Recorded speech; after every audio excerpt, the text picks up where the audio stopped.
نحمده ونصلي على رسوله الكريم اما بعد فاعوذ بالله من الشيطان الرجيم بسم الله الرحمن الرحيم رب اشرح لي صدري ويسر لي امري واحلل عقدة من لساني يفقهوا قولي۔ ہم سب اس بات کو جانتے ہیں کہ انسان کو اللہ نے بنایا اور ہم سب کے باپ آدم علیہ السلام کو اللہ سبحانہ و تعالیٰ نے اپنے ہاتھ سے بنایا، پھر اس کے بعد ان سے تمام روحیں پیدا کی، پھر ہر روح اپنے اپنے وقت پر دنیا میں آ رہی ہے اور یہ سلسلہ ہزاروں سال سے چل رہا ہے۔ لوگ اس دنیا میں آتے ہیں اور پھر اس کے بعد اپنا وقت پورا کر کے چلے جاتے ہیں۔ ہم سب بھی ایک مقرر وقت کے لیے اس دنیا میں ہیں۔ کوئی پیغمبر، کوئی ولی، کوئی نیک شخص، کوئی بادشاہ، کوئی عالم، کوئی بھی اس دنیا میں ہمیشہ نہیں رہا۔ ہر شخص موت کے راستے سے گزرا اور اپنے رب سے جا ملا۔ ہمارا انجام بھی یہی ہے۔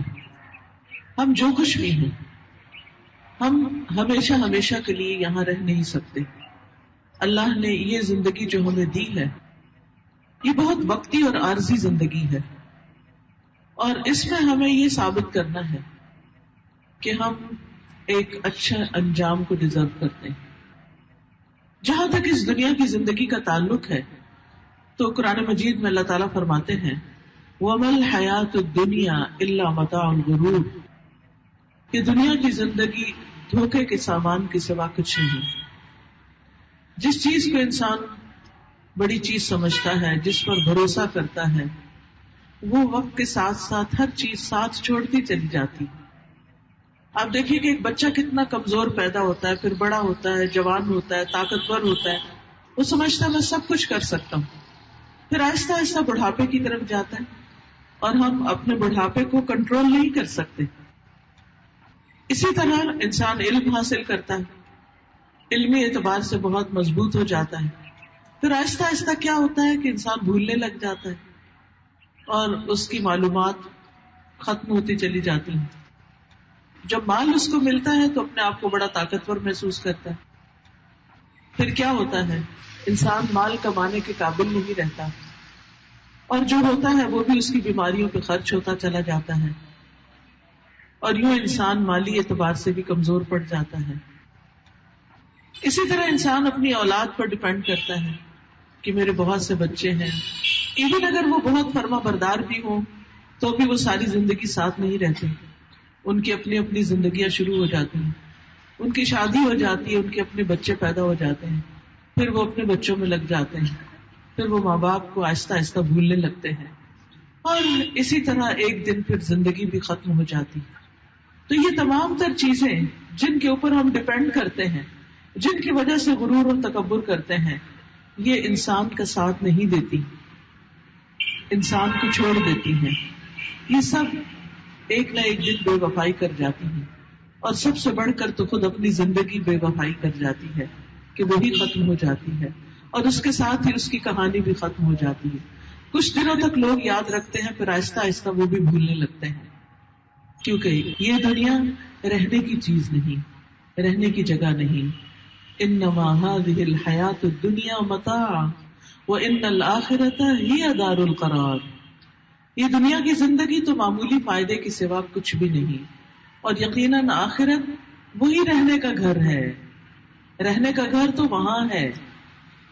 سورۃ اعلیٰ میں اللہ تعالیٰ فرماتے ہیں بل تؤثرون الحیات الدنیا والآخرۃ خیر وابقی، بلکہ تم دنیا کی زندگی کو ترجیح دیتے ہو، حالانکہ آخرت کہیں بہتر اور زیادہ باقی رہنے والی ہے، وہ تو ہمیشہ ہمیشہ باقی رہے گی، اور آخرت میں یہ دنیا تو بہت چھوٹی محسوس ہوگی، اور ہے بھی تو چھوٹی نا۔ آپ دیکھیے حشر کا دن 50,000 سال کے برابر ہے، اور جنت اور جہنم ہمیشہ ہمیشہ کے گھر ہیں، اس کے مقابلے میں یہ دنیا کی 50-60 سال کی زندگی آخر کیا حیثیت رکھتی ہے؟ ایک پہاڑ کے مقابلے میں ایک ڈاٹ بھی نہیں، ایک ذرہ بھی نہیں، جس پر ہم بھولے ہوئے ہیں، غفلت کا شکار ہیں۔ اللہ سبحانہ تعالیٰ اس دنیا کی حقیقت بیان کرتے ہوئے سورۃ الحدید میں فرماتے ہیں اعلموا جان لو انما الحیات الدنیا لعب ولہو وزینۃ وتفاخر بینکم وتکاثر فی الاموال والاولاد.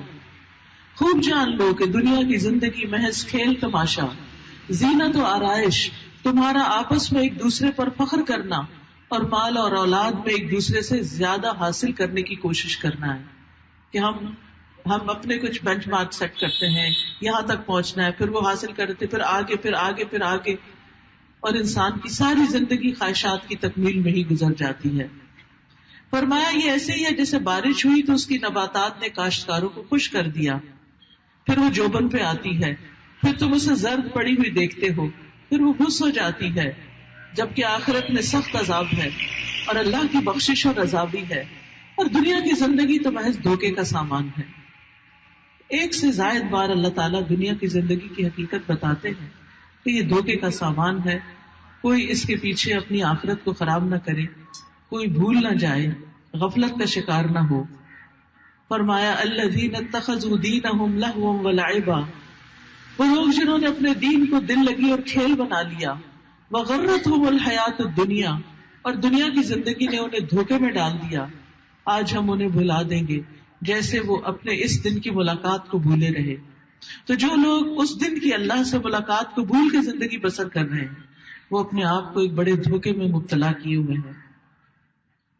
یاد رکھیے اس زندگی کے اختتام پر ایک موت ہے. زندگی تو اس لیے ملی تھی کہ ہم اچھے کام کریں. قرآن مجید میں اللہ تعالیٰ فرماتے ہیں تبارک الذی بیدہ الملک وہو علی کل شیء قدیر الذی خلق الموت والحیاۃ لیبلوکم ایکم احسن عملا وہو العزیز الغفور. بہت بابرکت ہے وہ ہستی جس کے ہاتھ میں کائنات کی بادشاہت ہے اور وہ ہر چیز پر پوری قدرت رکھتا ہے، یعنی اللہ رب العزت، وہ جس نے موت اور زندگی کو پیدا کیا. کیوں پیدا کیا؟ یہ زندگی کیوں ملی ہے ہمیں؟ لیبلوکم، تاکہ تمہیں آزما کر دیکھے. کس بات کی آزمائش؟ ایکم احسن عملا، کہ تم میں اچھے عمل کون کرتا ہے، نیک کام کون کرتا ہے. تو ہم میں سے ہر ایک کو آزمایا جا رہا ہے کہ مختلف سچویشنز کے اندر ہمارا بیہیویئر کیسے ہوتا ہے، ہم کس طرح ریئیکٹ کرتے ہیں. جب کوئی اچھی طرح ہم سے پیش آتا ہے تو ہم کیا کرتے ہیں، اور اگر کوئی ناراضگی سے پیش آتا ہے تو پھر ہمارا اخلاق کہاں جاتا ہے. کوئی ہمیں دیتا ہے تو ہمارا معاملہ کیسا ہوتا ہے، اور اگر کوئی نہیں دیتا تو ہمارا معاملہ کیسے ہوتا ہے. اپنے بڑوں کے ساتھ کیسا ہے، اپنے کولیگز کے ساتھ کیسا ہے، اپنے سے چھوٹوں کے ساتھ کیسا ہے. دن کے 24 گھنٹے تو ہمارا امتحان ہوتا ہی رہتا ہے. ہم دنیا کے لیے، دنیا میں کامیابیوں کے لیے، کسی منزل تک پہنچنے کے لیے امتحان دیتے رہتے ہیں، اور ایک کے بعد ایک امتحان پاس کر کے ہی منزل تک پہنچتے ہیں. بالکل اسی طرح آخرت کی بھی اعلیٰ منزل تک پہنچنے کے لیے ہماری زندگی کے کئی امتحان ہیں جن کو پاس کرنا ضروری ہے، اور اگر اس میں فیل ہوتے چلے گئے تو پھر انجام کی خرابی ہے. اللہ ہم سب کو اس سے محفوظ رکھے. یاد رکھیے اس زندگی کے اختتام پر موت ہے. اللہ ہی نے موت کو پیدا کیا. قرآن مجید میں آتا ہے کل نفس ذائقۃ الموت، ہر نفس کو موت کا ذائقہ چکھنا ہے. ہر انسان کی زندگی میں کوئی نہ کوئی ایسا ایکسپیرئنس ہوتا ہے کہ وہ اپنے کسی بڑے کو، کسی عزیز اور کسی پیارے کو اپنے ہاتھوں میں جاتا ہوا دیکھتا ہے، اور اس وقت انسان کو اپنی موت بھی شدت سے یاد آتی ہے، لیکن کچھ ہی دنوں کے بعد پھر وہ اس چیز کو بھولنے لگتا ہے. یاد رکھیے یہ موت زندگی کا اختتام نہیں ہے، یہ زندگی کی انتہا نہیں ہے. یہ تو ایک زندگی سے دوسری زندگی میں منتقل ہونا ہے. یہ تو ایک دنیا سے دوسری دنیا میں جانا ہے. ایک وہ دنیا تھی جو ہماری دنیا اس دنیا میں آنے سے پہلے کی تھی، پھر ہم اس دنیا میں آئے، اور پھر جب اس دنیا کی زندگی کا خاتمہ ہوگا تو پھر آگے ایک اور زندگی ہے جسے برزخ کی زندگی کہا جاتا ہے. تو موت انسان کو اس زندگی سے کاٹ کر اس زندگی کی طرف لے جاتی ہے. فرمایا وَإِنَّمَا تُوَفَّوْنَ أُجُورَكُمْ يَوْمَ الْقِيَامَةِ، اور بے شک تم اپنے اجر، اپنے بدلے پورے دیے جاؤ گے قیامت کے دن. فَمَنْ زُحْزِحَ عَنِ النَّارِ وَأُدْخِلَ الْجَنَّةَ فَقَدْ فَازَ، تو جو آگ سے بچا لیا گیا اور جنت میں داخل کر دیا گیا وہ کامیاب ہو گیا. وَمَا الْحَيَاةُ الدُّنْيَا إِلَّا مَتَاعُ الْغُرُورِ، اور نہیں دنیا کی زندگی کا سامان مگر دھوکا. دنیا کی زندگی میں جو کچھ ہے سب ہاتھ سے جانے والا ہے.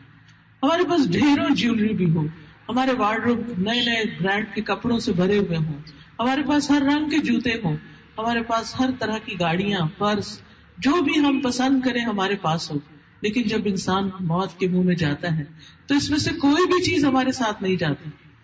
وہ سب کچھ پیچھے ہی رہ جاتا ہے، وہ دوسروں میں تقسیم ہو جاتا ہے. انسان کے ساتھ ایک ہی چیز جاتی ہے اور وہ اس کے اچھے اعمال ہوتے ہیں یا پھر برے اعمال ہوتے ہیں، یعنی انسان کا عمل اس کے ساتھ جاتا ہے.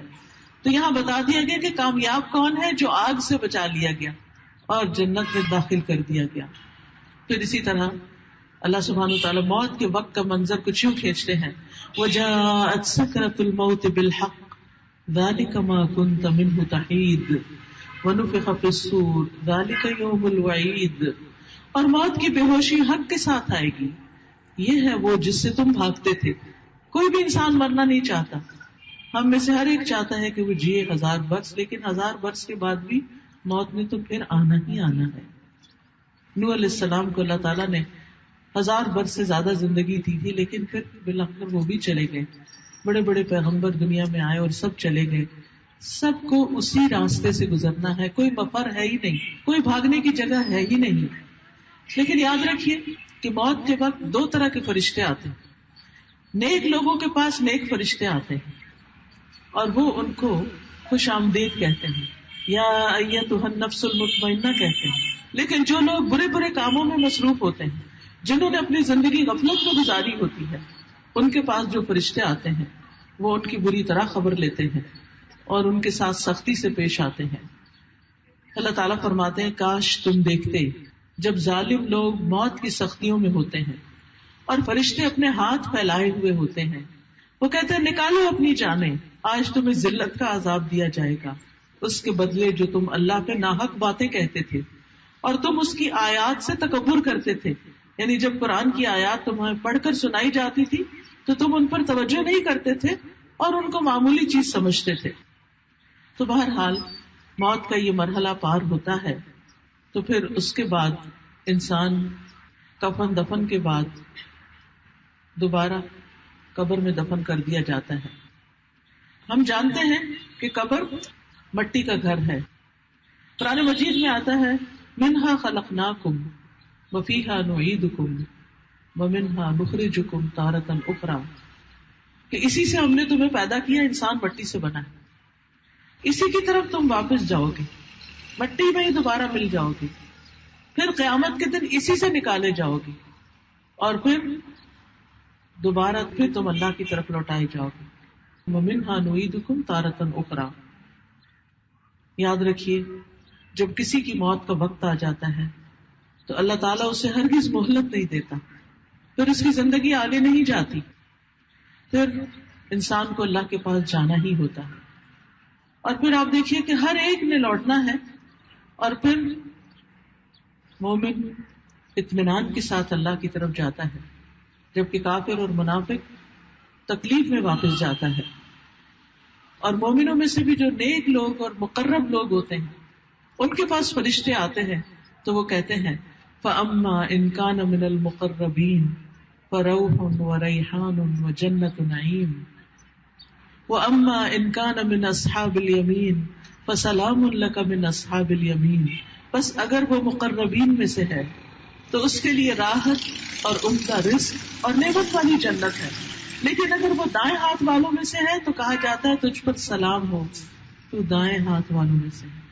ایک ہیں بہت ہی اللہ کے مقرب بندے جن کے لیے فرشتے خوشخبریاں لے کر آتے ہیں، روح و ریحان و جنت النعیم کی. اور دوسرے وہ کہ جو عام لوگ ہیں، ایک عام لوگ ہیں اور ایک خاص لوگ ہیں. اب یہ ہر ایک کی اپنی چوائس ہے کہ وہ کس میں شامل ہونا چاہتا ہے، عوام میں یا خواص میں. حدیث میں آتا ہے مومن بندہ جب دنیا سے رخصت ہونے لگتا ہے اور آخرت کے جانے کے قریب ہوتا ہے تو اس کی طرف آسمان سے روشن چہروں والے فرشتے آتے ہیں، گویا ان کے چہرے سورج کی طرح ہوں. ان کے پاس جنت کے کفنوں میں سے ایک کفن اور جنت کی حنوط میں سے ایک حنوط یعنی خوشبو ہوتی ہے، یہاں تک کہ وہ اس کی حد نگاہ تک بیٹھ جاتے ہیں، دور دور تک بیٹھ جاتے ہیں آ کر. پھر ملک الموت سرہانے کے پاس آ کر بیٹھ جاتے ہیں اور پھر اس کو کہتے ہیں ایتھا النفس المطمئنہ، ایتھا النفس الطیبہ، اے پاکیزہ نفس، اخرجی الی مغفرۃ من اللہ ورضوان، اللہ کی مغفرت اور رضامندی کی طرف نکلو، اللہ کی بخشش کی طرف چلو. اور اس کی روح بہہ کر اس طرح نکل جاتی ہے جیسے مشکیزے کے منہ سے پانی کا قطرہ باہر نکل کے بہہ جاتا ہے. جیسے گلاس ختم ہو رہا ہوتا ہے نا تو آخری قطرہ ایسے ہی گر جاتا ہے، ٹپک جاتا ہے. تو مومن کی روح بھی ایسے ہی نکل جاتی ہے، کیونکہ یہ وہ شخص ہے کہ جو اپنی زندگی اللہ کی مرضی کے مطابق گزار رہا تھا. پھر ملک الموت اس کو پکڑ لیتے ہیں. جب وہ اسے پکڑ لیتے ہیں تو دوسرے فرشتے پلک جھپکنے کی مقدار میں اس کی روح کو ملک الموت کے ہاتھ میں رہنے نہیں دیتے، وہ اس سے لے کر کفن میں لپیٹ لیتے ہیں. اگر آپ نے کبھی گائنی وارڈ میں کام کیا اور بچے کی پیدائش کا منظر دیکھا ہو تو جو ڈاکٹر ہوتی ہیں وہ بچے کو ایک دم ہاتھ پر لیتی ہیں اور لیتے ہی نرسز ان سے آگے ہاتھ پہ لے لیتے ہیں اور پھر اس کو بچے کو لپیٹ لیتے ہیں اور لے جاتے ہیں اس کا پروسیجر کر کے. تو اسی طرح دنیا سے جانے کا وقت بھی کچھ ایسا ہی ہوتا ہے. اس وقت انسان ماں کے پیٹ سے باہر نکلتا ہے اور اب اس کی روح اس کے جسم سے باہر نکل رہی ہوتی ہے اور نکل کر فرشتے اس کو تھام لیتے ہیں اور آگے لے جاتے ہیں. اور نیک بندے کے جسم سے ایسی خوشبو نکلتی ہے جیسے بہت ہی زیادہ مہکنے والی کستوری کی خوشبو جو زمین پر پائی گئی ہو. پھر فرشتے اس روح کو لے کر اوپر چڑھ جاتے ہیں. فرشتے جب اوپر جاتے ہیں وہاں پر بھی فرشتوں کے گروہ ہوتے ہیں. جس گروہ کے پاس سے بھی گزرتے ہیں تو وہ پوچھتے ہیں کہ ما ھذا الروح الطیب، یہ پاکیزہ روح کون ہے؟ وہ جواب میں کہتے ہیں فلاں بن فلاں، یعنی اس شخص کا بھی نام لیتے ہیں اور اس کے باپ کا نام بھی لیتے ہیں اور اس کا بہترین نام جس سے وہ دنیا میں پکارا جاتا تھا، یعنی جس سے لوگ اس کو عزت کے ساتھ یاد کرتے تھے، حتیٰ کہ وہ اسے لے کر آسمانی دنیا تک پہنچ جاتے ہیں اور اس کے لیے دروازہ کھلواتے ہیں تو دروازہ کھول دیا جاتا ہے. پھر ہر آسمان کے مقرب فرشتے اس کے ساتھ چلتے ہیں. یہ روح کا سفر ہے اور دوسری طرف جسم کا سفر قبر کی طرف ہوتا ہے اور اس کو کپڑے کے کفن میں لپیٹا جاتا ہے، نہلا دھلا کے صاف ستھرا کر کے، اور پھر اس کے بعد اس کو چارپائی پہ ڈال کے جنازے کو لے جایا جاتا ہے قبرستان کی طرف اور قبر میں دفن کر دیا جاتا ہے. تو آسمان پہ جانے والی روح جو ہے ہر آسمان پر اس کے بارے میں سوال کیا جاتا ہے. پھر جب بتاتے ہیں کہ یہ نیک روح ہے تو وہ اسے مرحبا کہتے ہیں، ویلکم کہتے ہیں. مرحبا بالنفس الطیبۃ کانت فی الجسد الطیب، مرحبا ویلکم پاک روح جو ایک پاکیزہ جسم میں تھی. اس سے اندازہ لگائیے کہ جسم کی پاکیزگی بھی کتنی ضروری ہے. طہارت کا انتظام، صاف ستھرا رہنا، وضو سے رہنا، اور اسی طرح یعنی کہ جب نہانے کی ضرورت ہو تو نہا لینا. بعض لوگوں کی عادت ہوتی ہے مینسز ختم بھی ہو جاتے ہیں اور نہا کے نہیں دیتے، پاک ہی نہیں ہوتے. اسی طرح جنابت کے غسل کو بھی ڈیلے کرتے رہتے ہیں. تو مومن جو ہے وہ ناپاک رہنا پسند نہیں کرتا. دن میں 5 دفعہ اللہ کے حضور حاضر ہوتا ہے اور وضو کرتا ہے. بہرحال وہ اس کو کہتے ہیں اے قابل تعریف، خوش ہو جاؤ اللہ کی رحمت اور خوشبو سے اور اس رب سے خوش ہو جاؤ جو تم سے ناراض نہیں. برابر اس کو یہی کہتے رہتے ہیں، یہی کہتے رہتے ہیں یہاں تک کہ روح آسمان تک پہنچ جاتی ہے، اس آسمان تک یعنی جہاں پر پھر عرش تک پہنچ جاتی ہے. پھر ادھر قبر میں مردہ دفن ہو جاتا ہے، ادھر سے روح دوبارہ آسمان سے زمین پر لائی جاتی ہے. مومن میت کا جلدی قبر کی طرف جانے کی خواہش کرنا ہوتا ہے، یعنی مومن کی جو باڈی ہے اور مومن کی روح جو ہے وہ میت، وہ چاہتی ہے کہ اسے جلدی نہلا دھلا کر فوراً اس کو دفن کیا جائے تاکہ وہ اپنے اچھے انجام کو پہنچے. اب اس کا دنیا میں دل نہیں لگتا کیونکہ اس کے لیے اچھا انجام ہے آگے. اس کو موت کے وقت فرشتوں نے سلام کیا اور اس کو خوشخبری دی. ابو سعید خدری کہتے ہیں کہ نبی صلی اللہ علیہ وسلم فرمایا کرتے تھے جب جنازہ رکھ دیا جاتا ہے تو پھر لوگ اسے کندھوں پر اٹھاتے ہیں. اس وقت اگر وہ مرنے والا نیک ہوتا ہے تو جنازہ کہتے ہیں قدمونی قدمونی، مجھے آگے لے جاؤ اور آگے لے جاؤ، جلدی لے جاؤ. وہ جلدی اپنی قبر میں پہنچنا چاہتا ہے. پھر اس کو قبر میں دفنا دیا جاتا ہے. دفنانے کے بعد باہر والوں کے قدموں کی چاپ سنتا ہے، یعنی جب سارے لوگ دفنا کے مٹی ڈال کے واپس جا رہے ہوتے ہیں تو وہ زمین سے یعنی روح جو کہ واپس لوٹائی جاتی ہے تو وہ سن رہا ہوتا ہے کہ جانے والے اب واپس جا رہے ہیں. اسی لیے نبی صلی اللہ علیہ وسلم جب میت کی تدفین سے فارغ ہوتے تھے تو اس کے پاس کچھ دیر ٹھہرتے بھی تھے اور فرماتے اپنے بھائی کے لیے بخشش کی دعا کرو، یعنی اس وقت تم دعا کرو، اس کے لیے ثابت قدمی کی دعا کرو، کیونکہ اب اس سے سوال ہوگا۔ قبر آخرت کی منزلوں میں سے پہلی منزل ہے، اگر یہ منزل آسان ہو جائے تو آگے آسانیاں ہی آسانیاں ہیں، لیکن اگر یہاں نجات نہ ملی تو باقی کے سارے مرحلے مشکل ہی مشکل ہے۔ اب آپ دیکھیے کہ قبر کے سوال کیا ہیں، قبر میں کیا پوچھا جائے گا۔ ابو ہریرہ سے روایت ہے کہ نبی صلی اللہ علیہ وسلم نے فرمایا، قبر میں دفن کرنے کے بعد اسے کہا جاتا ہے کہ بیٹھ جاؤ، اٹھا کے بٹھایا جاتا ہے، صبح بیٹھ جاتا ہے، اس کے لیے سورج کسی شکل بنا دی جاتی ہے گویا کہ وہ غروب ہونے کے قریب ہے، یعنی اثر جا رہی ہو جیسے، تو وہ کہتا ہے کہ مجھے چھوڑو میں پہلے نماز پڑھ لوں۔ یہ کون کہتا ہے یا کون کہے گا کہ چھوڑو میں پہلے نماز پڑھ لوں؟ وہی جو دنیا میں نماز کی فکر کرتا تھا اور جس پر ایک کے بعد ایک اذان آ رہی ہے اور جا رہی ہے اور وہ نماز کے لیے ٹس سے مس نہیں ہوتا، تو آپ سوچیے وہ کیا کرے گا۔ وہ کہیں گے یقیناً تم ایسا کرو گے، پہلے ہمیں اس بارے میں خبر دو جس کے بارے میں ہم تم سے سوال کر رہے ہیں، تو اس سے سوال کیے جائیں گے۔ براء ابن عازب کی روایت ہے، وہ کہتے ہیں کہ ہم رسول اللہ صلی اللہ علیہ وسلم کے ساتھ ایک انصاری کے جنازے میں گئے، ہم قبر کے پاس پہنچے تو ابھی لحد تیار نہیں ہوئی تھی، تو رسول اللہ صلی اللہ علیہ وسلم وہاں تشریف فرما ہو کے بیٹھ گئے، کیونکہ ابھی قبر میں تیاری میں ٹائم تھا، اور ہم بھی آپ کے ساتھ بیٹھ گئے، گویا ہمارے سروں پہ پرندے بیٹھے۔ وہ منظر اتنا ہولناک ہوتا ہے، انسان سوچتا ہے اتنے نیچے زمین میں جاؤں گا کیا بنے گا۔ آپ کے ہاتھ میں ایک چھڑی تھی، آپ اس سے زمین کو کرید رہے تھے، جیسے کچھ سوچتا ہے نا تو ہم کیا کرتے ہیں، پین لے کے تو ایسے کچھ نہ کچھ اسکریبل کرنے لگتے ہیں، تو آپ صلی اللہ علیہ وسلم بھی اس چھڑی کے ساتھ زمین کو کچھ کرید رہے تھے۔ آپ نے اپنا سر اٹھایا اور فرمایا اللہ سے قبر کے عذاب کی امان مانگو۔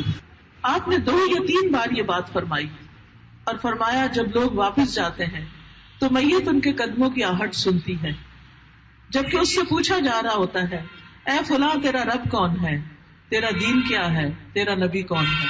3 سوال پوچھے جاتے ہیں، رب کے بارے میں تیرا رب کون ہے، تیرا دین کیا ہے، اور تیرا نبی کون ہے۔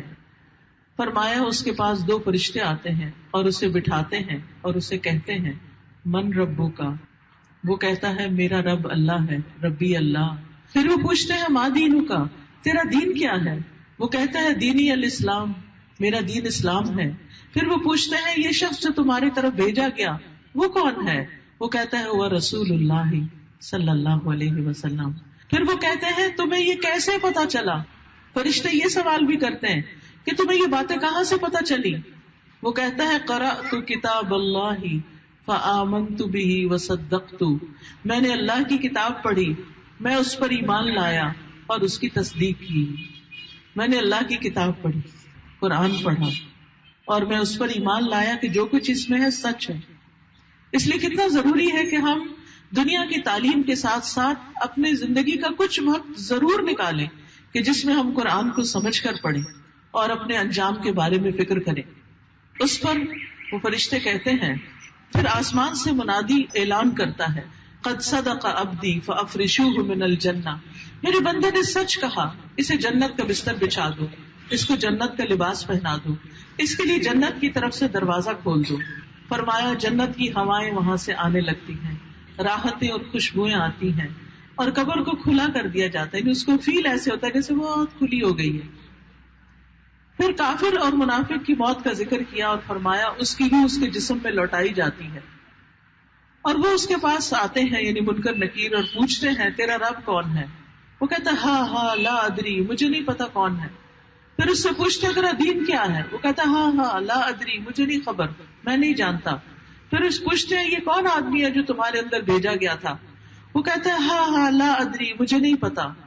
پھر آسمان سے پکارنے والا پکارتا ہے اس نے جھوٹ کہا، اسے آگ کا بستر بچھا دو، اسے آگ کا لباس پہنا دو، اور اس کے لیے دوزخ کی طرف سے دروازہ کھول دو۔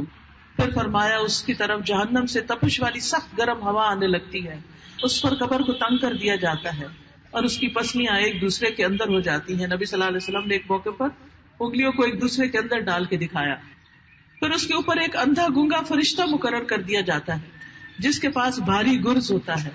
اگر وہ گرز پہاڑ پر مارا جائے تو وہ پہاڑ مٹی مٹی ہو جائے. وہ اس کے ساتھ اس کو ایسی چوٹ مارتا ہے جس کی آواز جنوں اور انسانوں کے علاوہ مشرق و مغرب کی مخلوق سنتی ہے. پھر وہ مٹی مٹی ہو جاتا ہے. پھر اس کی روح اس میں لوٹائی جاتی ہے اور یہ سلسلہ سزا کر چلتا رہتا ہے. مومن کے لیے قبر میں کیسے ہوتا ہے؟ مومن کو جب دفنا کر چلے جاتے ہیں اس کا حساب کتاب ہو جاتا ہے. تو اگر اس کے سر کی طرف سے کوئی چیز آنے لگتی ہے تو نماز اس کی طرف آ جاتی ہے, اس کو پروٹیکٹ کرتی ہے. یعنی کیڑے مکوڑے اور یعنی قبر کے عذاب والی چیزیں جو ہیں. اور روزہ اس کے دائیں طرف آ جاتا ہے, زکوٰۃ اس کے بائیں طرف آ جاتی ہے. نیکی کے کام, صلہ رحمی, رشتہ داروں سے اچھا سلوک کرنا, لوگوں سے احسان کرنا, اچھے اچھے کام کرنا اس کے پاؤں کی طرف آ جاتے ہیں. اگر سر کی طرف سے کوئی چیز آئے تو نماز کہتی ہے میری طرف سے آنے کا راستہ نہیں. اسی طرح باقی اطراف سے بھی نیکیاں اس بندے کو چاروں طرف سے گھیر لیتی ہیں. طبرانی کی روایت میں آتا ہے آدمی کے پاس اس کی قبر میں آیا جاتا ہے, جب سرانے کی طرف سے آتا ہے تو قرآن کی تلاوت پیچھے دھکیل دیتی ہے. یعنی جو ہم قرآن اس وقت پڑھتے ہیں دنیا میں روزانہ, تو وہ قبر میں اس کو پروٹیکٹ کرتے ہیں سر کی طرف سے. اور جب ہاتھوں کی طرف سے کوئی چیز آتی ہے تو صدقہ پیچھے کر دیتا ہے کہ یہ بندہ بہت صدقہ دینے والا تھا, اس کو کچھ نہیں ہو سکتا. جب پاؤں کی طرف سے کوئی چیز آنے لگتی ہے تو مسجدوں کی طرف جانا, نیکی کے کام کی طرف جانا اس کو پیچھے دھکیل دیتا ہے. اس طرح وہ انسان اپنے نیک اعمال کی وجہ سے پروٹیکٹڈ ہوتا ہے. اس موقع پر ہم سب کو سوچنا چاہیے کہ ہم ہر روز کتنا قرآن پڑھتے ہیں, ہم کتنا صدقہ کرتے ہیں, اور ہم نیکی کے کاموں کے لیے کتنا دوڑتے ہیں. ہم سب دنیا کے لیے دوڑ رہے ہیں. آپ کسی سڑک پر کھڑے ہو جائیں اور آپ دیکھیں رکشے اور موٹر سائیکلیں اور گاڑیاں اور ٹرک اور ٹریکٹر اور پیدل اور سائیکل والے دوڑ رہے ہیں. اگر کوئی پوچھے کدھر دوڑ رہے ہیں تو آخرت کے لیے, تیاری کے لیے تو نہیں دوڑ رہے ہوتے. ہارڈلی کوئی مسجد جا رہا ہوتا ہے, ہارڈلی کوئی کسی قرآن کی کلاس میں جا رہا ہوتا ہے. زیادہ تر لوگ صرف دنیا کے پیچھے بھاگ رہے ہوتے ہیں. ٹھیک ہے, دنیا میں ہم رہتے ہیں, دنیا ہماری ضرورت ہے, ہمیں کھانا پینا بھی ہے, ہمیں علاج معالجے کی ضرورت بھی ہے, ہماری اور ضروریات بھی ہیں. لیکن زندگی صرف یہی تو نہیں نا جو ہم نے یہاں گزارنی. زندگی تو آگے ہے, زندگی کا سفر تو ابھی شروع ہوا ہے, اور یہ تو ہمیشہ ہمیشہ کی زندگی ہے جس کو کوئی فنا نہیں ہے. بہرحال انسان قبر میں اپنے اعمال کے ساتھ پھر جب تک حشر کا دن نہیں آتا تو وہاں پر رہتا ہے. مومن کے لیے قبر کا اندھیرا ختم کر دیا جاتا ہے. اس میں چاند کی چمکنے جیسی روشنی ہوتی ہے, اس کے اندر سبزہ ہوتا ہے, ایک خوبصورت منظر ہوتا ہے. صبح شام اس کو جنت کا ٹھکانہ دکھایا جاتا ہے, جنت کا دروازہ اس کے لیے کھولا جاتا ہے, جس کو دیکھ کر اس کی خوشی پہ اضافہ ہو جاتا ہے, اور اسے کہا جاتا ہے یہ ہے وہ جگہ جو اللہ نے تیرے لیے تیار کی ہے. تو اس کی خوشی اور سرور میں اور زیادہ اضافہ ہو جاتا ہے. پھر اسی طرح جو بہت نیک لوگ ہوتے ہیں, شہید وغیرہ ہوتے ہیں, انہیں جنت سے رزق بھی ملتا ہے. ایک انصاری صحابی سے روایت ہے کہ ایک مرتبہ ہم لوگ رسول اللہ صلی اللہ علیہ وسلم کے ہمراہ ایک انصاری کے جنازے میں نکلے. اس وقت میں چھوٹا سا تھا اور اپنے والد کے ساتھ تھا. رسول اللہ صلی اللہ علیہ وسلم قبر کے گڑھے کے کنارے بیٹھ گئے. قبر کھودنے والے کو تلقین کرنے لگے کہ سر کی جانب سے کھلی کر دو, پاؤں کی طرف سے کھلی کر دو, اس شخص کے لیے جنت میں انگور کے بہت سے خوشے ہیں. پھر جب قبر میں مومن کے ساتھ اچھا معاملہ ہوتا ہے تو وہ تمنا کرتا ہے مجھے ذرا چھوڑ دو, میں گھر والوں کو خوشخبری سنانا چاہتا ہوں. لیکن اسے کہا جاتا ہے کہ نہیں, اب یہیں آرام سے رہو, اب پیچھے جا کر تم نہیں بتا سکتے. مومن کو سکون کی نیند سلا دیا جاتا ہے. کہا جاتا ہے اس دلہن کی طرح سو جاؤ جسے کوئی نہیں جگاتا مگر وہ جو سب سے پیارا ہے اس کے لیے, اور یہاں تک کہ اللہ اسے قیامت کے دن اس کی خوابگاہ سے اٹھائے گا. اور پھر ابو ایوب رضی اللہ عنہ کہتے ہیں کہ اللہ تعالیٰ کے ان بندوں پر ان کے نیک اعمال پیش کیے جاتے ہیں. جب وہ اچھا عمل دیکھتے ہیں تو خوش ہو جاتے ہیں اور کہتے ہیں اے اللہ یہ تیری اپنے بندے پر نعمت ہے, تو اس کو پورا کر دے. اور جب وہ اپنا برا عمل دیکھتے ہیں تو کہتے ہیں اے اللہ اپنے بندے پر رجوع کر دے, یعنی اس کا یہ حال درست ہو جائے. بہرحال بہت سے لوگوں کو یہ غلط فہمی ہوتی ہے کہ شاید قبر کا عذاب کوئی چیز نہیں ہے اور یہ صرف احادیث میں ہے. یاد رکھیے احادیث بھی نبی صلی اللہ علیہ وسلم کی سچی باتیں ہیں, سوائے ان کے کہ جو محدثین نے بتا دیا کہ یہ اوتھینٹک نہیں ہے. اس وقت جو کچھ آپ کو میں نے بتایا وہ اوتھینٹک احادیث سے پڑھا ہے اور آپ کے سامنے پیش کیا ہے. قرآن مجید میں بھی جو اللہ کی سچی کتاب ہے اس میں عذاب قبر کے اشارے ملتے ہیں. سورۃ غافر میں، سورۃ المؤمن جس کو المؤمن بھی کہتے ہیں اور غافر بھی کہتے ہیں، اس کی آیت نمبر 46 میں آتا ہے آل فرعون کے بارے میں، النار یعرضون علیہا غدوا وعشیا ویوم تقوم الساعة ادخلوا آل فرعون اشد العذاب. وہ صبح و شام آگ پر پیش کیے جاتے ہیں، اور جس دن قیامت قائم ہوگی تو حکم ہوگا آل فرعون کو سخت ترین عذاب میں داخل کر دو. اب آپ مجھے بتائیے کہ یہ آیت کیا بتا رہی ہے کہ وہ صبح و شام آگ پر پیش کیے جاتے ہیں آل فرعون. آل فرعون کہاں مری تھی کچھ پتا؟ فرعون کہاں مرا تھا؟ پانی میں ڈوبا تھا، اور اس کی ساری قوم جو تھی اس کے پیچھے سمندر میں داخل ہو گئی تھی. اور پھر قرآن سے ہی ہمیں پتا چلتا ہے کہ سمندر میں ڈوبے تھے، وہ پانی میں گئے تھے. اغرقوا فادخلوا نارا. آل نوح کے بارے میں بھی آتا ہے کہ وہ غرق کیے گئے، پھر آگ میں داخل کر دیے گئے. آپ دیکھیے کہ پانی جو ہے وہ کن دو گیسز سے مل کے بنا، آکسیجن اور ہائیڈروجن، ایک جلنے والی ہے اور ایک جلانے والی ہے. تو اللہ کے حکم سے پانی بھی آگ بن جاتا ہے اور بھڑک سکتا ہے. جیسا کہ قرآن مجید میں آتا ہے کہ جب قیامت آئے گی تو سمندر بھڑکا دیے جائیں گے. بھڑکانے کا لفظ آتا ہے، یعنی ان کے پانی کے اندر شاید آگ لگ جائے گی. اللہ عالم کیا حال ہوگا، حقیقت تو اللہ ہی کو پتا ہے، لیکن بھڑکانے کا لفظ آتا ہے. تو اس لیے کسی کو یہ شک نہ ہو کہ قبر کا عذاب انجام ہے یا نہیں، کیونکہ کچھ لوگ یہ کہتے ہیں کہ حساب کتاب تو آخرت میں ہوگا، تو قبر میں کیوں سزا جزا ملتی ہے. تو یاد رکھیے انسان کے جتنے بھی اعمال ہوتے ہیں ان کی جزا سزا کے 3 موقع ہیں. پہلا موقع دنیا میں بھی انسان جب اچھے کام کرتا ہے تو اس کے اچھے کاموں کی وجہ سے اس کی دنیا کی زندگی بھی آسان ہوتی ہے. اور اگر مشکلات آئیں بھی تو مومن کے دل کو ایک ڈھارس اور سکون ہوتا ہے. وہ کہتا ہے کہ اس میں بھی خیر ہے، اللہ تعالیٰ اس آزمائش کے ذریعے بھی مجھے مہذب بنانا چاہتا ہے. پھر اس دنیا میں بھی ٹیسٹ آتے رہتے ہیں ہمارے، جب ہم اس میں کامیاب ہوتے ہیں تو دنیا میں بھی کامیابیاں ہوتی ہیں. دوسری قسم کا ٹیسٹ قبر میں ہے. ابھی آپ نے دیکھا کہ قبر میں ایک منی ٹیسٹ ہوتا ہے، من ربو کا ما دینو کا من نبیو کا، اور اس کے بعد جزا یا سزا ہوتی ہے جو اس میں پاس ہوتا ہے یا فیل ہوتا ہے.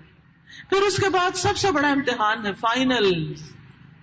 کیا آپ کے ایگزام صرف ایک ہی ایگزام تھوڑی ہوتا ہے، ٹھیک ہے نا، موک ٹیسٹ ہوتے ہیں، کلاس ٹیسٹ ہوتے ہیں، اور پھر اس کے بعد ایک دن فائنل ایگزام ہوتا ہے. اور فائنل ایگزام کے بعد آپ کو پاس یا فیل کیا جاتا ہے پراپرلی. پھر اس کے بعد اصل انجام تک انسان پہنچتا ہے. تو اس لیے کوئی قبر کی عذاب سزا جزا میں شک نہ کرے. قبر آخرت کی منزلوں میں سے پہلی منزل ہے. پھر قیامت تک انسان قبر میں رہے گا. پھر کیا ہوگا؟ سور پھونکا جائے گا. سور پھونکا جائے گا. 3 طرح کے سور ہیں. پہلا جس میں سب زندہ لوگ گھبرا جائیں گے، ڈر جائیں گے اور بے ہوش ہو جائیں گے. پھر دوسری دفعہ جب سور پھونکا جائے گا تو سب اپنی قبروں سے اور یہ مرے ہوئے بھی سب زندہ ہو جائیں گے. اور پھر تیسری دفعہ اپنے رب کے حضور میدان حشر میں پیش ہوں گے. قرآن مجید میں آتا ہے فَإِذَا نُفِخَ فِي الصُّورِ فَلَا أَنْسَابَ بَيْنَهُمْ يَوْمَئِذٍ وَلَا يَتَسَاءَلُونَ. جب سور میں پھونکا جائے گا تو اس دن ان کے درمیان کوئی رشتہ داری نہ رہے گی. کوئی کسی کا رشتہ دار کسی کو نہیں پوچھے گا. دنیا میں بھی آپ دیکھیں جب برا وقت آتا ہے تو رشتہ دار نہیں پوچھتے، وہ ڈس اون کر دیتے ہیں کہ بھئی تم ہمارے کچھ نہیں لگتے، زبان حال سے کہہ رہے ہوتے ہیں. اور فرمایا وَلَا يَتَسَاءَلُونَ، اور وہ ایک دوسرے کو پوچھے گی بھی نہیں. پھر کیا ہوگا؟ سورۃ النبا میں آتا ہے یوم ينفخ في الصور فتأتون افواجا وفتحت السماء فكانت ابوابا وسيرت الجبال فكانت سرابا. جس دن سور پھونکا جائے گا تو تم فوج در فوج نکل آؤ گے. یعنی زمین میں تہ بر تہ لوگ قبروں کے اندر قبریں بنتی جاتی ہیں، اور پھر جب حشر کے میدان میں اٹھیں گے لوگ تو ایک لیئر اٹھے گی، پھر دوسری اٹھ رہی، پھر تیسری اٹھ رہی، کوئی کہیں سے اٹھ رہا ہے، کوئی کہیں سے اٹھ رہا ہے، جیسے ٹڈیاں اچھل اچھل کے باہر نکل رہی ہوتی ہیں، ایسا ہی انسان قبروں کے اندر سے اچھل کر نکل رہے ہوں گے. اور آسمان کھول دیا جائے گا تو وہ دروازے ہی دروازے ہو جائے گا، اور پہاڑ چلا دیے جائیں گے تو وہ چمکتی ریت بن جائیں گے. ساری زمین ایک برابر اموار میدان بن جائے گی. سور جو ہے اس کے بارے میں ہمیں پتا چلتا ہے کہ اسرافیل علیہ السلام اس کو پھونکنے پر متعین. بڑے فرشتوں کے نام تو سب نے سنے ہوں گے, اور وہ اپنے منہ میں لے کر بیٹھے ہیں کہ جب اجازت ہو, حکم ہو تو فوراً بلو کر دیا جائے. پھر جب دوبارہ جی اٹھیں گے, وَإِذَا الْقُبُورُ بُعْثِرَتْ عَلِمَتْ نَفْسٌ مَا قَدَّمَتْ وَأَخَّرَتْ, جب قبریں اکھیڑ دی جائیں گی ہر شخص کو پتا چل جائے گا اس نے آگے کیا بھیجا, پیچھے کیا چھوڑا, اس نے اپنے آگے کے لیے کیا کیا اور دنیا کے لیے کیا کچھ کیا, کن کاموں کو پرائرٹی دی اور کن کاموں کو اگنور کیا. یہ قیامت کے دن سب کو پتا چل جائے گا. پھر اس کے بعد یوم یسمعون الصیحۃ بالحق ذلک یوم الخروج, جس دن وہ اس چیخ کو حق کے ساتھ سنیں گے, یہ نکلنے کا دن ہے. یقیناً ہم ہی زندہ کرتے ہیں اور ہم ہی موت دیتے ہیں اور ہماری ہی طرف لوٹ کر آنا ہے. اور مومن کو اس عمل پر اٹھایا جائے گا جس پر اس کی موت واقع ہوگی. کوئی نماز کی حالت میں گیا ہے تو نماز پڑھتے ہوئے اٹھے گا, کوئی حج کا احرام پہن کر لبیک پکار رہا ہے تو لبیک پکارتے ہوئے اٹھے گا. اسی طرح جو لوگ برے کام کرتے ہوئے مریں گے وہ انہی کاموں کے ساتھ اٹھیں گے. تو اپنے انجام کی ہمیں سب کو فکر کرنی چاہیے کہ ہمارا انجام اچھا ہو, اور اس کی دعا کرتے رہنا چاہیے. پھر حشر کا میدان ہوگا. قرآن مجید میں آتا ہے یوم نحشر المتقین الی الرحمن وفدا, جس دن ہم متقی لوگوں کو رحمان کی طرف مہمان بنا کر اکٹھا کریں گے. اللہ سے ڈرنے والے, تقوی والے, نیک کام کرنے والے رحمان کی طرف جمع ہوں گے. اس دن انسانوں کا حال یہ ہوگا کہ ہر دودھ پلانے والی اپنے دودھ پیتے بچے سے غافل ہو جائے گی, کسی کو کسی کی پرواہ نہیں ہوگی. جو شخص نیکی لے کر آئے گا اسے اس سے بہتر بدلہ ملے گا, اور وہ اس دن کی گھبراہٹ سے امن میں ہوں گے. اور پھر مختلف لوگوں کے ساتھ مختلف معاملہ کیا جائے گا. انہیں دنیا میں ٹھہرنا ایک گھڑی کی طرح لگے گا. سورج ایک میل برابر قریب آ جائے گا. لوگ اپنے اپنے اعمال کے اعتبار سے پسینے میں ڈوبے ہوئے ہوں گے. اس دن کمزور اور متکبر لوگ آپس میں جھگڑ رہے ہوں گے. انسان اپنے دوستوں پر افسوس کرے گا جنہوں نے اس کو گمراہ کیا. کہے گا یا ویلتا لیتنی لم اتخذ فلانا خلیلا, اے کاش کہ میں فلاں کو دوست نہ بناتا, اس نے تو مجھے اللہ کی یاد ہی بلا دی اس کے بعد کہ وہ میرے پاس آ گئی. ہدایت کی طرف آنے ہی نہیں دیا تھا. کیونکہ ہم اپنے دوستوں کو ناراض نہیں کر سکتے, اس لیے ان کی باتوں میں آ کر ہم قرآن پڑھنا چھوڑ دیتے ہیں یا اور نیکی کے کام چھوڑ دیتے ہیں. پھر جو زکوٰۃ نہیں دیں گے ان کے مال کو جہنم میں تپا کے لوہے کی تختیاں بنا کے ان کو داغا جائے گا. تکبر کرنے والے چیونٹیوں کی شکل میں اٹھیں گے. غدار اور غلوب کرنے والے اور نافرمانی کرنے والوں کی بے عزتی کی جائے گی. چور جس چیز کو اس نے چرایا ہوگا وہ اس کے کندھوں پر لاد کر اس کو بے عزت کیا جائے گا. لیکن متقی لوگوں کے لیے یہ دن ذرا بھی گھبراہٹ کا نہیں ہوگا, بلکہ ظہر کی نماز کی طرح آسانی سے گزر جائے گا. تو ظہر کی نماز پڑھیں گے تو آسانیاں ہوں گی. پھر شفاعت ہوگی. نبی صلی اللہ علیہ وسلم کی شفاعت سے حساب کتاب قائم ہوگا. اللہ سبحانہ و تعالیٰ اس دن زبانیں بند کر دیں گے, ہاتھ پاؤں گواہی دیں گے. لوگ قطاروں میں اپنے رب کے سامنے پیش کیے جائیں گے. قطاروں میں اس کے سامنے پیش کیے جائیں گے. اللہ ان کو ان کے اعمال دکھائے گا. لوگوں سے ان کی عمر, جوانی, دولت, علم, عہدے, نعمتوں کے بارے میں پوچھا جائے گا. وعدے کے بارے میں, عہد کے بارے میں پوچھا جائے گا. کان, آنکھ اور دل کے بارے میں سوال کیا جائے گا. ان السمع والبصر والفؤاد کل اولئک کان عنہ مسئولا. کافر اور منافق کا حساب سب کے سامنے لیا جائے گا اور اس کو رسوا کیا جائے گا. جبکہ مومن کو اللہ تعالیٰ اکیلے میں بلائیں گے اور اس سے اس کے گناہوں کا اقرار کرائیں گے, یہاں تک کہ وہ خیال کرے گا کہ وہ مارا گیا. اللہ تعالیٰ فرمائیں گے میں نے دنیا میں ان گناہوں پہ پردہ ڈالا تھا, آج میں تم کو یہ معاف کرتا. پھر اس کے بعد انسان کے نامہ اعمال پھیلا دیے جائیں گے, صحیفے پھیلا دیے جائیں گے. قرآن مجید میں آتا ہے فَأَمَّا مَنْ أُوتِيَ كِتَابَهُ بِيَمِينِهِ فَسَوْفَ يُحَاسَبُ حِسَابًا يَسِيرًا. پر جس شخص کا نامہ اعمال اس کے دائیں ہاتھ میں دیا گیا سو ان قریب اس سے آسان حساب لیا جائے گا. وَيَنْقَلِبُ إِلَىٰ أَهْلِهِ مَسْرُورًا، اور وہ اپنے گھر والوں کی طرف خوش خوش لپکے گا. لیکن وہ شخص جس کا نامہ اعمال اس کے پیٹھ پیچھے سے دیا جائے گا، یعنی برے اعمال، تو وہ ہلاکت کو پکارے گا اور بھڑکتی آگ میں داخل ہوگا. مومن اور سب لوگ اپنے نامہ اعمال کو جب دیکھیں گے حیران ہو جائیں گے، کہیں گے ما لهذا الكتاب لا يغادر صغیرۃ ولا کبیرۃ الا احصاها. سورۃ الکہف میں آتا ہے کہ کہیں گے کہ اس کتاب کو کیا ہو گیا ہے، اس نے کوئی چھوٹی بات بھی نہیں چھوڑی، کوئی بڑی بھی نہیں چھوڑی، سبھی کچھ گن کے لکھ دیا. یعنی اس میں کیلکولیشنز بھی ہوں گی کہ اس شخص نے زندگی میں کتنے جھوٹ بولے، مثلاً 1101، نمازیں کتنی پڑھی، صدقہ کتنا کیا، ہر چیز کے اسٹیٹسٹکس آ جائیں گے. احصاء عربی زبان میں اسٹیٹسٹکس کو کہتے ہیں، یعنی صرف لکھا ہوا ہی نہیں ہوگا بلکہ انسان کے اعمال کے کیلکولیشنز بھی ہوں گی.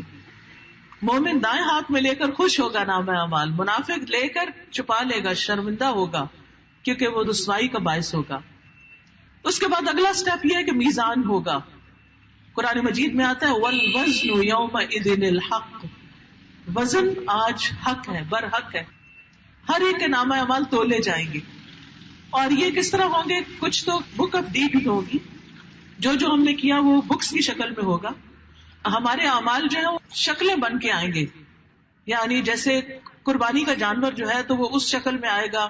اسی طرح اور بھی اعمال قرآن مجید میں آتا ہے فَأَمَّا مَنْ ثَقُلَتْ مَوَازِينُهُ فَهُوَ فِي عِيشَةٍ رَاضِيَةٍ وَأَمَّا مَنْ خَفَّتْ مَوَازِينُهُ فَأُمُّهُ هَاوِيَةٌ وَمَا أَدْرَاكَ مَا هِيَ نَارٌ حَامِيَةٌ. پھر جس کے نیک اعمال کے پلڑے بھاری ہوں گے وہ دل پسند عیش میں ہوگا، اور جس کے پلڑے ہلکے ہوئے تو اس کا ٹھکانہ گہری کھائی ہوگا. اور آپ کیا جانے کہ وہ کیا چیز ہے، وہ آگ ہے بھڑکتی ہوئی.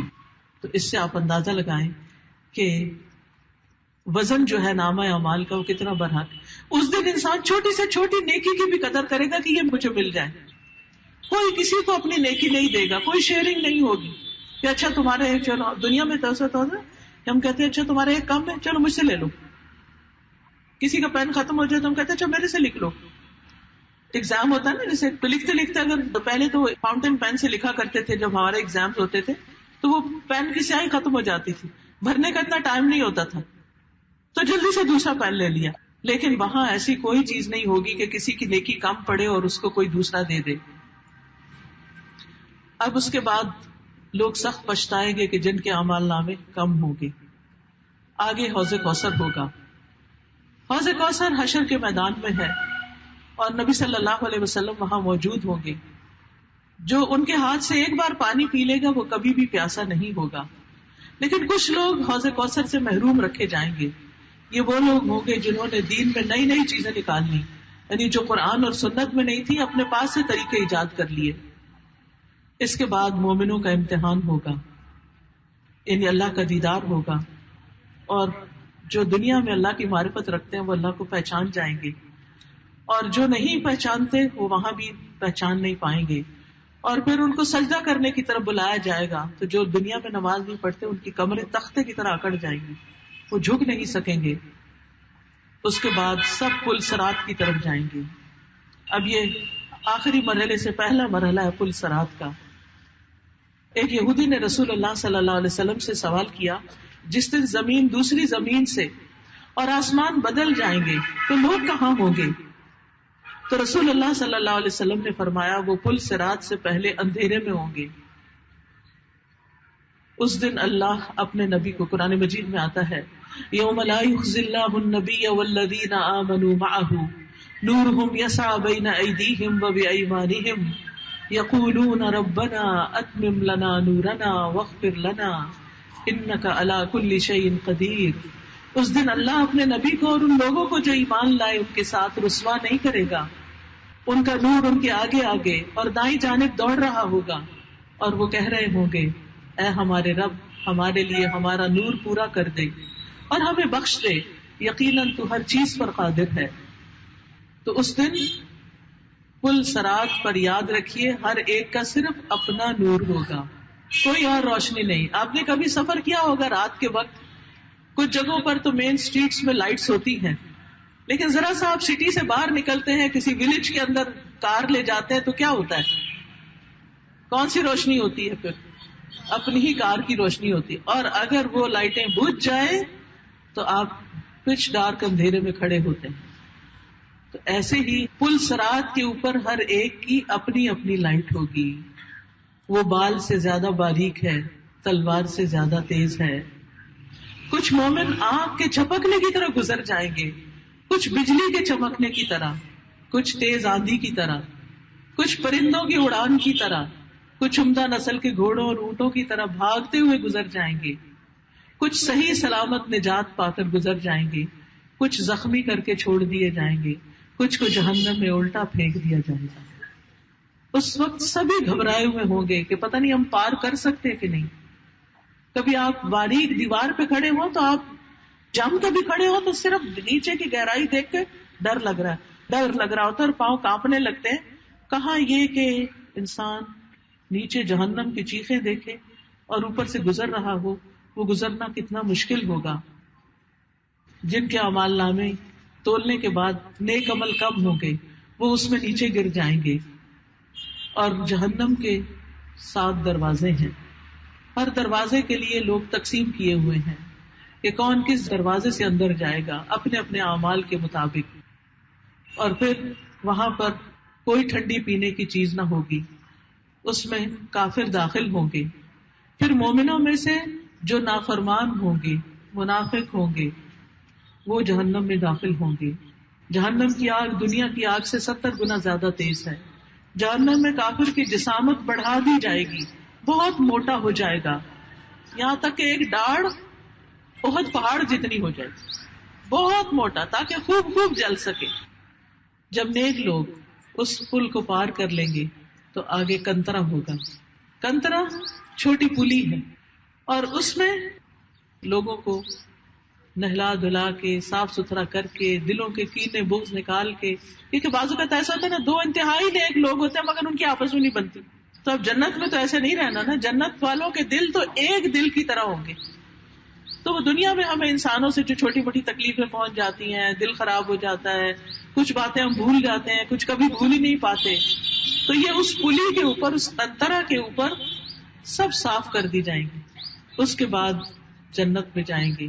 اور پھر اہل جہنم کے بارے میں نبی صلی اللہ علیہ وسلم سفارش کریں گے اور آپ کی شفاعت سے لوگ جہنم سے نکالے جائیں گے.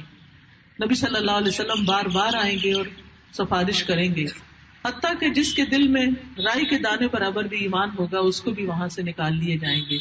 اور کچھ لوگوں کو اللہ تعالیٰ ویسے ہی نکالے گا جو اتقاء اور رحمان کہلائیں گے, کہ انہوں نے کوئی عمل نہیں کیا لیکن اللہ اپنی رحمت سے ان کو جنت میں داخل کرے گا. لیکن آپ دیکھیے کہ جہنم کی ایک لمحہ بھی بڑا سخت ہے, اللہ اس سے محفوظ رکھے. دنیا میں ذرا سا آگ پہ ہاتھ لگ جائے تو کیا چیخیں نکل جاتی ہیں. پھر آپ دیکھیے کہ جنت والوں کو جب نہر جنت میں غوطہ دیا جائے گا تو وہ چمکتے ہوئے باہر نکل آئیں گے اور پھر جنت میں داخل ہوں گے. جنت بہترین عزت کا مقام ہے. وہاں پر تختوں پر لوگ آمنے سامنے کاؤچز پہ بیٹھے ہوں گے. صاف بہتی شراب کے جام پھرائے جائیں گے جو سفید ہوگی, پینے والوں کے لیے لذیذ ہوگی. اس میں کوئی درد سر نہیں ہوگا, نہ اس میں وہ مدہوش ہوں گے. ان کے پاس خوبصورت عورتیں ہوں گی, نگاہیں نیچی رکھنے والی, موٹی آنکھوں والی, جیسے وہ چھپا کر رکھے ہوئے انڈے ہوں. اللہ سبحانہ تعالیٰ فرمائیں گے, یا عبادی لا خوف علیکم اليوم ولا انتم تحزنون, اے میرے بندو آج تمہیں نہ کوئی خوف ہے نہ کوئی غم, جو ہماری آیتوں پر ایمان لائے اور فرما بردار بن کر رہے. تم اور تمہاری بیویاں جنت میں داخل ہو جاؤ, وہاں تم خوش رکھے جاؤ گے. ان کے سامنے سونے کی پلیٹوں اور ساغر کا دور چلے گا. وہاں وہ سب کچھ ہوگا جو دلوں کو بھائے گا, آنکھوں کو لذت بخشے گا. فرمایا جائے گا, یہ ہے وہ جنت جس کے تم وارث بنائے گئے ہو, ہمیشہ اس میں رہو ان اعمال کے بدلے جو تم دنیا میں کرتے رہے. تو ہمیں اس دنیا میں نیک اعمال کی ضرورت ہے اس جنت میں جانے کے لیے. وہاں بہت سے میوے ہوں گے جن کو تم کھاؤ گے. مومنوں کا ٹھکانہ جس جنت میں ہوگا اس کی تعمیر سونے اور چاندی کی اینٹوں سے کی گئی ہے. اس کا گارا کستوری کا ہے, اس کے اندر سنگریزے موتی اور یاقوت ہیں. اس کے 8 دروازے ہیں، جنت کے 8 دروازے ہیں. ایک دروازے کی چوڑائی 3 دن کی مسافت کے لیے، اتنا کھلا دروازہ ہوگا. اعلیٰ ترین جنت جنت الفردوس ہے. اس میں دودھ اور شراب اور شہد کی نہریں ہوں گی. اس میں ایک خیمہ ہوگا کھلے موتی کا، اس کی چوڑائی 7 میل ہوگی. جنت والوں کی جوانی کبھی ختم نہ ہوگی، ان کے کپڑے کبھی پرانے نہیں ہوں گے.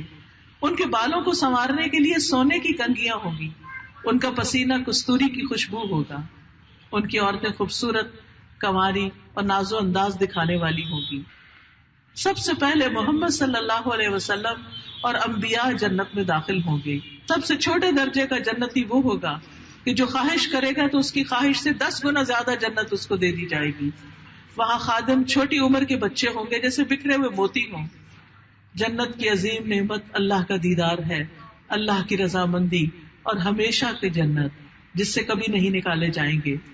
سب سے پہلے نبی صلی اللہ علیہ وسلم جنت کا دروازہ کھٹکھٹائیں گے. جنت میں سب سے پہلے فقراء مہاجرین داخل ہوں گے، کیونکہ دنیا میں انہوں نے اسلام کی خاطر طرح طرح کی تکلیفیں اٹھائی تھی. اور جنت میں سب سے پہلا گروہ جو داخل ہوگا ان کے چہرے 14ویں رات کے چاند کی طرح چمک رہے ہوں گے. 70,000 لوگ بغیر حساب داخل ہوں گے. یہ وہ لوگ ہیں جو جھاڑ پھونک نہیں کراتے، نہ شگون لیتے ہیں، بلکہ اپنے رب پہ بھروسہ کرتے ہیں. جنت کا پہلا کھانا جو دعوت ہوگی وہ مچھلی کی کلیجی کا ٹکڑا ہوگا. پھر اس کے بعد اہل جنت کی مسندیں ہوں گی، سونے اور جواہرات سے بنی ہوئی ہوں گی. جنتی آپس میں ملاقاتیں کریں گے. جنت میں ایک ہوا چلے گی جس سے ان کے حسن اور خوشبو میں اضافہ ہو جائے گا. جنت میں ایک اعلان کرنے والا اعلان کرے گا کہ اے اہل جنت، تم ہمیشہ صحت مند رہو گے، کبھی بیمار نہیں ہوگے. تم زندہ رہو گے، کبھی مرو گے نہیں. تم بوڑھے نہیں ہوگے، ہمیشہ جوان رہو گے. تم آرام میں رہو گے، کبھی تکلیف نہیں آئے گی.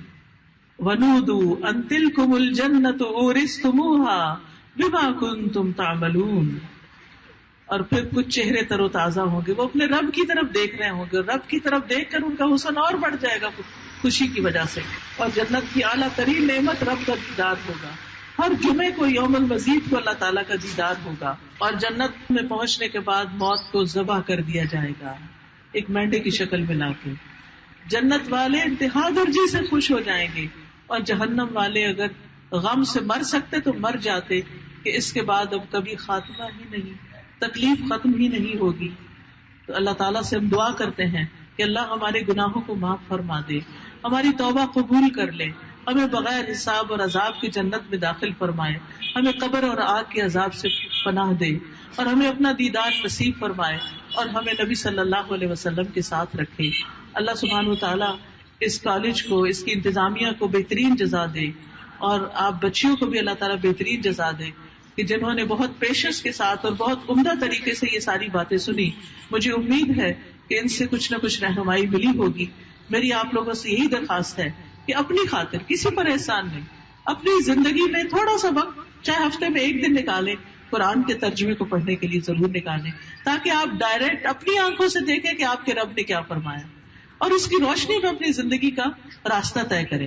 ہمارا دین ہمیں یہ نہیں سکھاتا کہ سب کچھ چھوڑ دیں، لیکن ہمارا دین یہ ضرور سکھاتا ہے کہ دنیا میں رہتے ہوئے اپنی آخرت کو نہ بھولیں، دنیا کے کام کرتے ہوئے اپنے رب کی یاد کو نہ بھلائیں. تو اللہ تعالیٰ ہمیں اپنے پسندیدہ بندوں میں شامل کر لے. وآخر دعوانا ان الحمد للہ رب العالمین. سبحانک اللہم وبحمدک، اشہد ان لا الہ الا انت، استغفرک واتوب الیک.